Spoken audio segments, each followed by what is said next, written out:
Hey guys, Ryan here with Buddy, and we just watched Legion Season 1, Episode 7. It was phenomenal. But before we get into that, guys, make sure you subscribe because we're going to be covering Legion a whole bunch more on this channel. We still got one more episode and then all the other things that we can do, like loops of Aubrey Plaza just dancing over and over and over. Like a haunted house. It possessed me. Why? Revenge. So they used so many different techniques to tell the story in this episode. First and foremost, that chalkboard scene with the Vox explainer video. What'd you think of that, dude? Yeah, it was cool, but I had a little bit of an issue because we had so many questions up to this moment. And then all of a sudden, in a matter of 3 minutes, we learned everything about the history of Legion. You got questions about Legion? Give me 3 seconds. Yeah, seriously. I mean, it was cool to see Professor X there in chalk form. We're not going to see him in flesh yet. Yeah. But it was a pretty cool way of explaining, connecting all the dots. There was a cool little moment where he says, my dad didn't want me, and then you see the little Professor X chalkboard guy reach out to him. I thought that was, I did want you.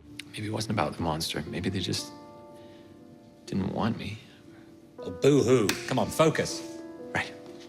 There was homages to silent film in this with the Where else would you see this on TV? It was amazing. It was awesome, right? It had music from Fellini films in it. Yeah. It was amazing. Also, the little homage to They Live. Yeah. Oh, with yeah. the glasses.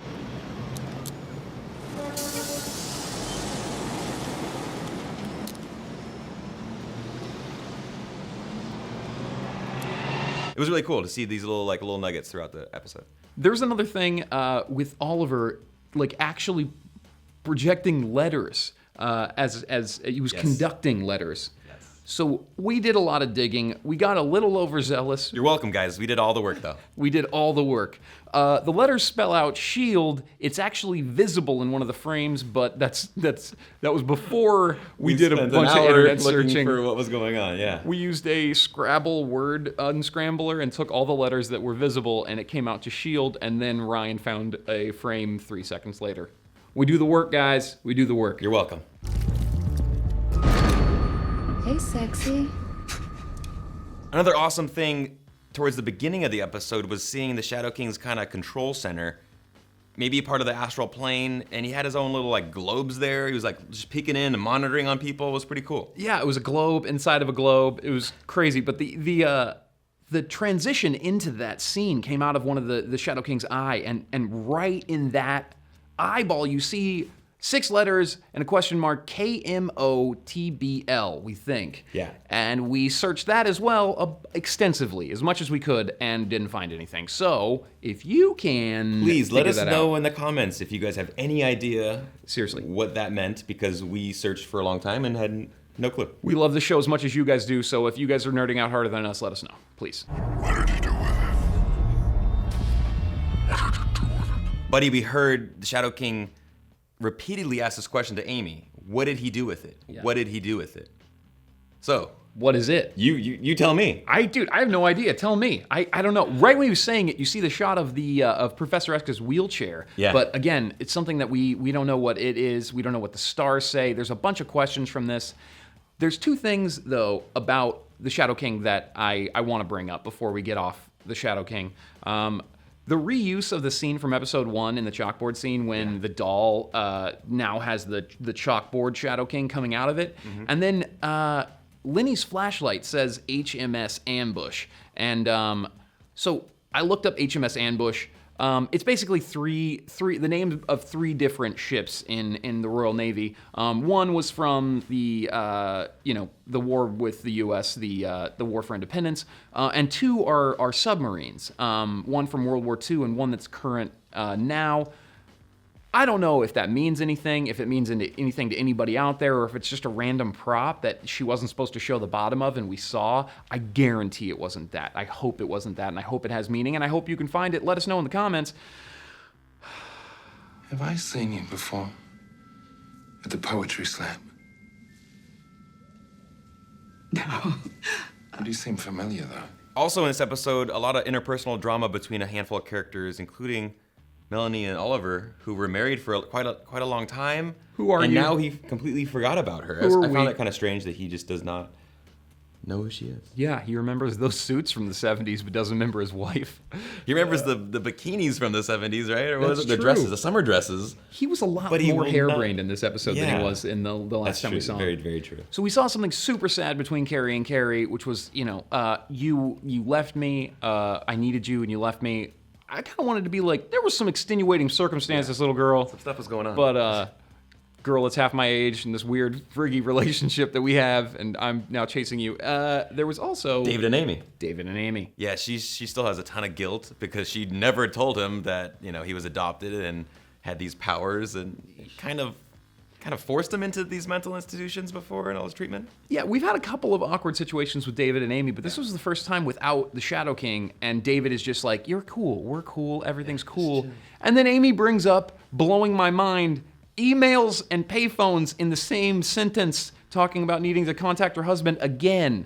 We're being messed with timelines. What time period is this? You had a thought. You've been watching this for the last 7 weeks, and you have no clue as Yeah. to what time period. So you follow costumes. Patanomy looks like he's from the 1930s, and he's even using a Tommy gun. Other people, like Patanomy's mother is from the 60s, but he dresses like he's from the 30s. She's listening to 99 Red Love Balloons. What is happening? We're not supposed to know.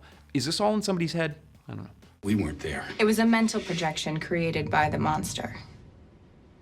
I've been paying attention. So Sid obviously has some knowledge of what's going on. She understands everything. She's been paying attention. Sid, I've been paying attention, and I still have no idea why this is happening. I get what's happening, and I get that you're okay with it, but there's a lot of crossover in this episode between the astral plane and the physical plane that's a little confusing, but it's pretty cool.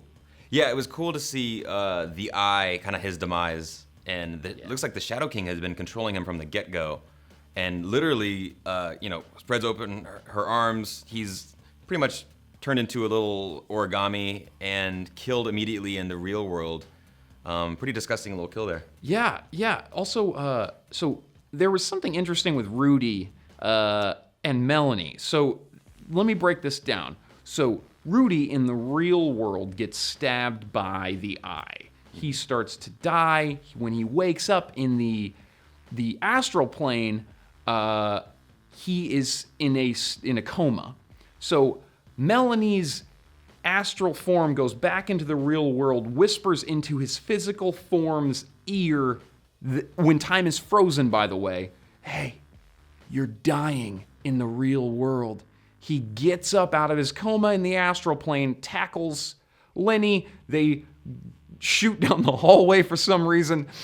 And that brings us to the next point. I don't have a solution to that. I don't know where that resolved. That's just what I saw. Also, Oliver disappears from the astral plane right when Lenny tackles him, but he makes it home just in time to cook breakfast.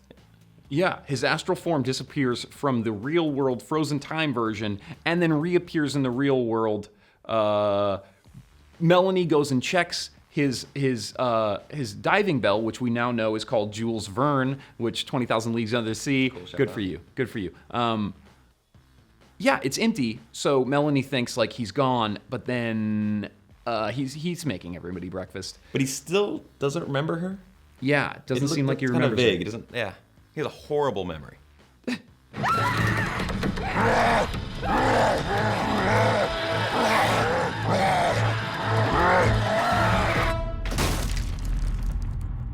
All right, episode 7 ends with David with a new piece of jewelry. Nice little halo. He also has the Shadow King under control, seemingly. It's that dick in a box, baby. And Division 3 shows up. So David goes full Omega level mutant on us. He's not under the influence of the Shadow King anymore, and he spreads out his arms and then teleports his friends to a forest somewhere. And, that's the power of mutants. They can just do random things for whatever reason. The interrogator shows up at the end of the episode. He's like totally burnt and beat up. By the way, that character's name is the interrogator. Yeah. We checked that. Interestingly enough, he interrogates people. Division 3 shows up with him at the end of the episode, and that's where it ends. I don't care if you save me. Save yourself. So that episode 8 promo was awesome. Yep. If you guys want to watch the whole thing, it's on our channel. Go give it a watch. But the one scene that I want to talk about is Oliver is actually wearing the halo, and there's Yeah. like a force rushing down the hallway towards him. I don't know what the force is. Yeah. Is it the Shadow King fighting Oliver? Is it David fighting Oliver? Did they switch bodies? Like, what's going on? What's going on? We don't know yet. We're not gonna find out till next friggin' week. What we do know yeah. is that there is going to be a big twist because thanks to an interview with The Independent, Jean Smart, who plays Melanie, said that up until the last minute there is a big twist. Literally last seconds. the last seconds of the season. So is it Professor X? I don't know. We don't know. But that We have wouldn't no be a idea. huge twist. I mean, we kind of would expect Professor X to show up, I guess. So we'll see. You know what? There is one thing about David and the Division 3 in the promo where he's talking to government officials or something about being a super weapon. Yeah. Maybe, I mean, they've mentioned that David is a villain. So Yeah. maybe it comes out that David is like, you know, he's just been killing people. That's what happened at Red Hook. He's just this evil person and, you know, or an evil force. And he really is this horrible bad guy, and all of his friends rally, you know, and you're just like, you no longer feel good about rallying with David, like That would siding be- with David. This video just got really dark. Whatever. Anyway, guys, thank you guys so much for watching. Give us a subscribe, give us a like. Hit us up in the comments. Let us know what you guys think. What are you guys excited for in the season finale? We'll talk to you. We argue with you in the comments. We're real people. We're I mean, kinda. At least one of us is. Which one?